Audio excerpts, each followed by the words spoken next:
This is KGW News at Sunrise. When I first saw him recently, blood is all over his face, and then he's swollen, like a golf ball size, swollen over his eye.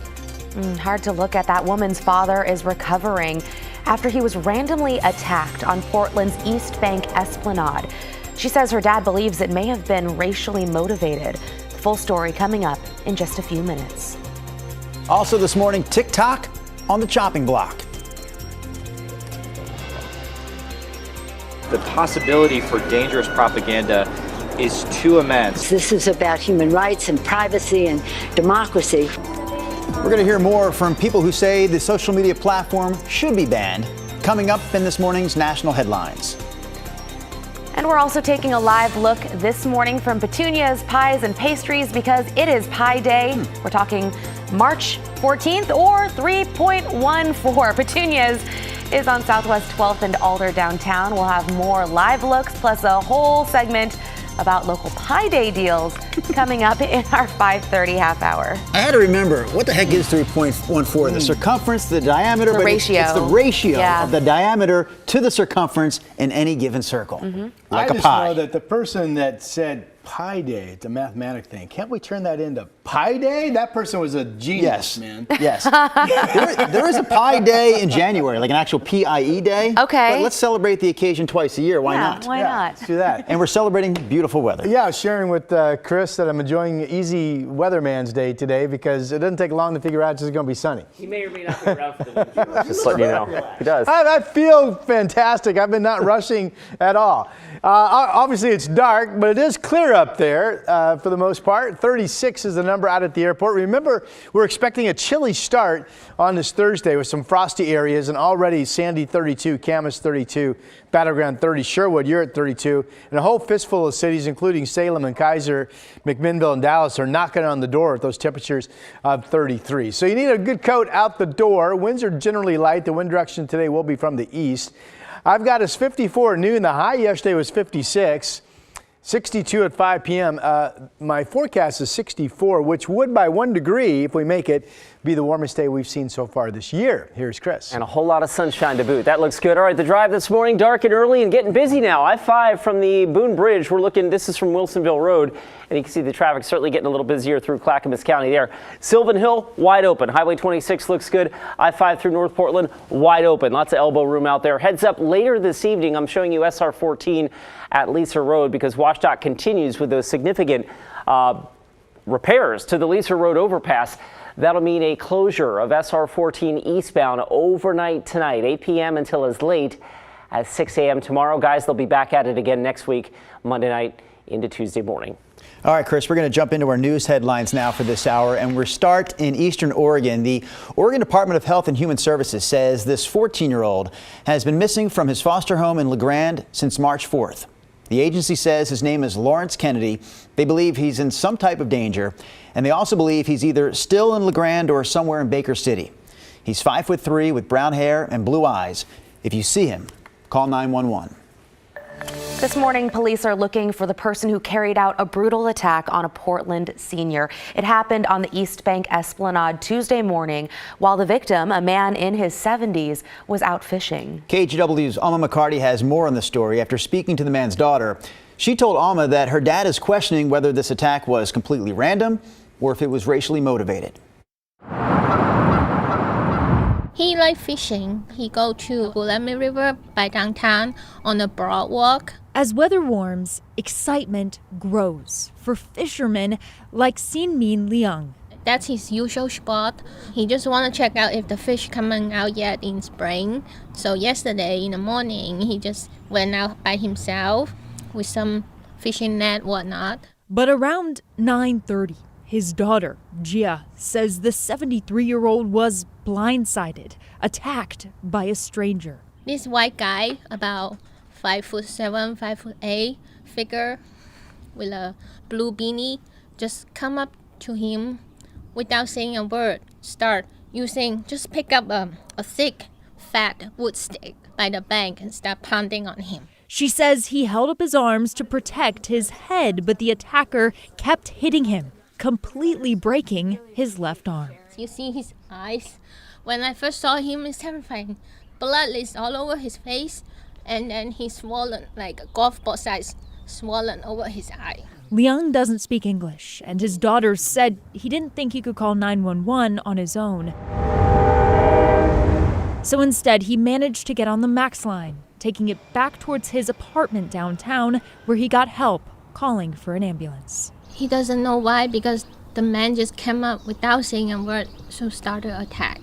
At this point, officers say the case is not being investigated as a bias crime, although a spokesperson with PPB says that could change as the investigation unfolds.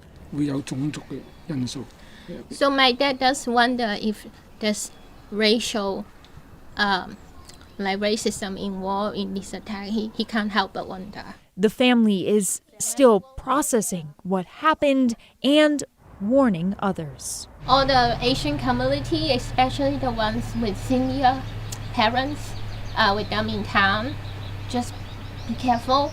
Don't go to places that's nobody around and alone, because right now Portland doesn't feel really safe. Alma McCarty, KGW News. Next up this morning, an update on a KGW investigation that looked into a Vancouver woman's awful living conditions. She was renting a place with a long list of problems, including no running water and no working toilet. Casey Jewell told our investigative team that she tried to get her landlord at the hidden RV and mobile home park to make the needed repairs, but because she was still catching up on back rent payments, a loophole in Washington's law allowed the landlord to ignore her requests. It turns out, though, that our coverage of her story, along with public outcry, did prompt management to find her a new home just last week. And when you got contact with them, that's when they're like, oh, we better do something. Thank you. Thank you for your prayers. So her new place has all the basic necessities Jewel was looking for, including heat, running water, and a working toilet. Meanwhile, a bill in Olympia that aimed to close that loophole in the law we mentioned never got a hearing and died during the legislative session that just ended in Washington. Before we get to Rod, we've got some weather headlines. A major snowstorm is making its way through Colorado. It started up last night and has already closed several highways. Delays and cancellations are also expected at airports.